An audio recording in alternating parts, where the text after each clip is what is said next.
আপনি জানেন নিশ্চয়ই কোলগেট টোটাল টুথপেস্টের উদ্ভাবক একজন বাংলাদেশের বিজ্ঞানী, তার নাম ডক্টর নুরুন নবী। আপনি কি জানেন আমেরিকার দ্রুততম ট্রেনের সহায়ক বিজ্ঞানী একজন বাঙালি পদার্থবিদ? জি হ্যাঁ, তিনি প্রফেসর আতাউল করিম। জানেন নিশ্চয়ই এই উপমহাদেশের প্রথম অস্কার বিজয়ী একজন বাংলাদেশের তরুণ বাঙালি, তিনি গ্রাফিক্স অ্যানিমেশন স্পেশালিস্ট নাফিস বিন জাফর। জার্মানির বার্লিন শহরের পাঁচটি বিখ্যাত রেস্টুরেন্টের একক মালিক শেখ বাদল, যিনি বাংলাদেশের এক গর্বিত যুবক। এমন অসংখ্য বাঙালি ছড়িয়ে আছেন সারা পৃথিবীতে, যারা আমাদের গর্ব, আমাদের দেশের গর্ব, যারা সে দেশের মূল ধারায় সব বিখ্যাত মানুষ। সেই সব সফল বাঙালিদের নিয়ে আমাদের এই ধারাবাহিক অনুষ্ঠান বিদেশে বিশিষ্ট বাঙালি।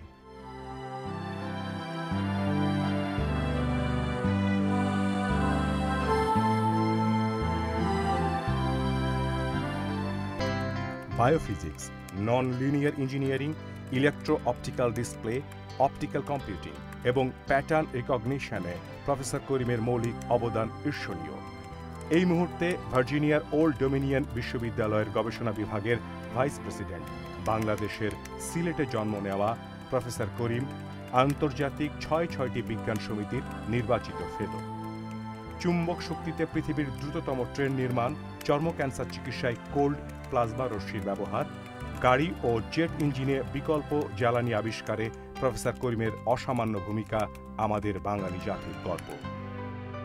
আমাদের বাংলাদেশ ঢাকা শহরের কমিউনিকেশনটা যদি বদলাতে হয়, এই যে এখন শহরটা মনে হয় একটা জ্যামের মতো, জেলির মতো আটকে আছে, ওইটা নিয়ে আপনার কোনো সাজেশন আছে কিনা? আমি এই প্রশ্নটা এইভাবে উত্তর দিতে পারি। এই দেশে এইসব সার্কামস্ট্যান্সকে ট্যাকেল করার সবচেয়ে বড় বিগেস্ট সায়েন্টিফিক টুলটা হচ্ছে, এটাকে বলা হয় সিমুলেশন টুল। আমাদের দেশের ডিসাইডার্সরা, সেটা রাস্তার পরিকল্পনায় যে করুক কিংবা বিল্ডিংয়ের পরিকল্পনায় যে করুক, বা আজকে একটা সভা হবে, সভাটা কোথায় হওয়া উচিত কিংবা না হওয়া উচিত, আমরা কোনো সময় কিন্তু জানি না যে কোথায় কোনটা কখন কোন সিজনে হলে তার ট্রান্সপোর্টেশন ইম্প্যাক্ট কী হবে, এই সিমুলেশন ভিজুয়ালাইজেশন প্রসেস আমাদের মধ্যে নেই। তো যার ফলে আপনি মনে করেন ঘটনাটা ঘটে যাওয়ার পরে আমি বলতে পারি এখানে ট্রাফিক জ্যাম হয়ে গেছে। আপনি $1 মিলিয়ন খরচ করার আগে আপনাকে বুঝতে হবে এই খরচটা করলে পরে যে প্রবলেমটা সলিউশন করতে চাচ্ছেন এটাকে আদৌ সব হবে কি হবে না। ঢাকার ট্রান্সপোর্টেশন লজিস্টিক্সের প্রত্যেকটা প্রবলেম আমি এমন তলিয়ে দেখিনি, প্রত্যেকটা প্রবলেম হচ্ছে small scale short term solution.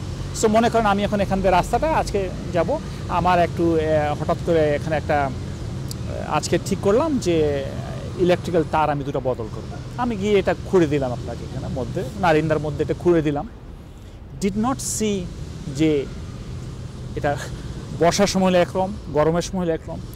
এই যে ডিসিশনটা আমরা নিলাম, এটার যে আফটার এফেক্ট কি, কতদিন পর্যন্ত, কতজন লোকের, এটার কত ভ্যালু আছে, এটার কোনো টাকার ভ্যালু নাই।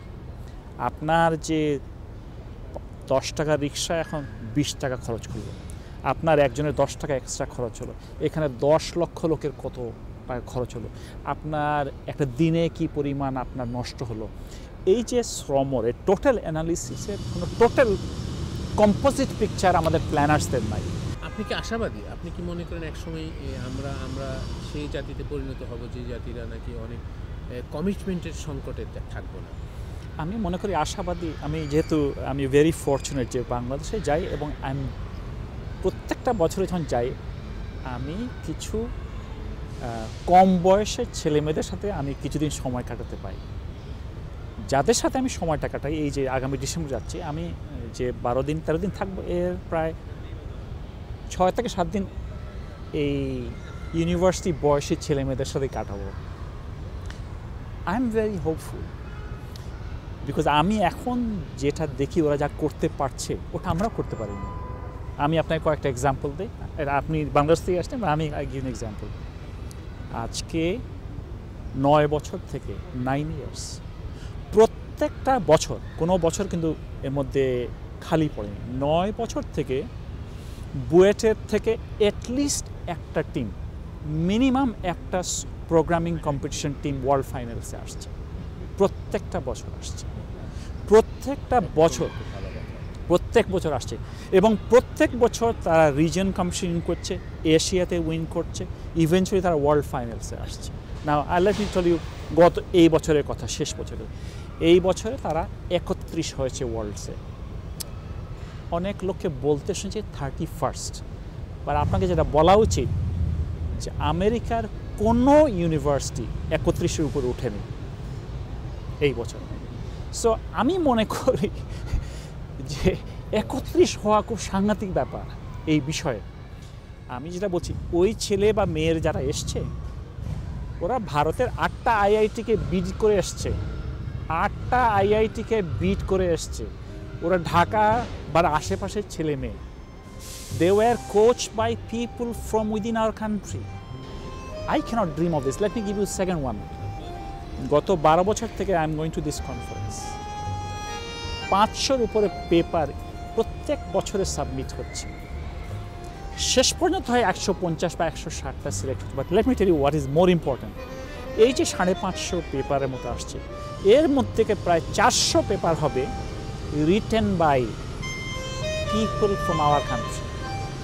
টিপিক্যালি এর অথার হচ্ছে আন্ডার গ্রাজুয়েট স্টুডেন্টস। আমার সময়ে কোনো আন্ডার গ্রাজুয়েট স্টুডেন্টস কেউ জার্নাল পেপার লিখেছে, কনফারেন্স পেপার লিখেছে, আমি জানি না। এই 100টি ছেলের যদি 5টা ছেলে এখন যদি এমআইটিতে অ্যাপ্লিকেশন করে, আপনি কি মনে করেন ওর অ্যাপ্লিকেশন ফেলে দেওয়া হবে? না, ওই ছেলে ওই চীনা ছেলের থেকে আরও দুঃখ ছেলে। What I am trying to say, আমি মনে প্রাণে বিশ্বাস করি যে if you provide the environment and nourish them, we have unbelievable skill. Now, these kids that I'm talking about, they have already demonstrated that. পদার্থবিদ্যায় একজন সফল ব্যক্তি হিসেবে আপনার কি মনে হয় আপনার সন্তানেরা আপনার কাছাকাছি পৌঁছতে পারবে বা আপনাকে ছাড়িয়ে যেতে পারবে? আমি অবজারভেশন, আমার শুধু আশা যেন তারা যেন ভালো মানুষ থাকে, আর কিছু চাই না।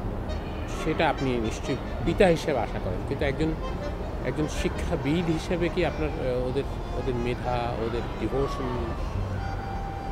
কি মনে হয়? মানে জাস্ট এটা নিয়ে আমি আসলে কোনো সময় খুব একটা চিন্তা করিনি। আর আমি সেটা ভাবি, আমি সবসময় একটা জিনিস এমফেসিস করি আমার ছেলে মেয়েদেরকে, তোমাদেরকে পিএইচডি করতে হবে না। As your wish if you do it. All I want you be good human being. And if that is your core value, good human being, more likely you will do good things.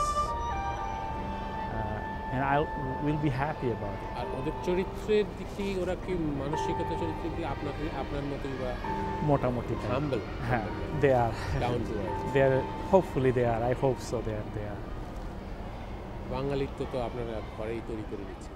I hope so. I hope so.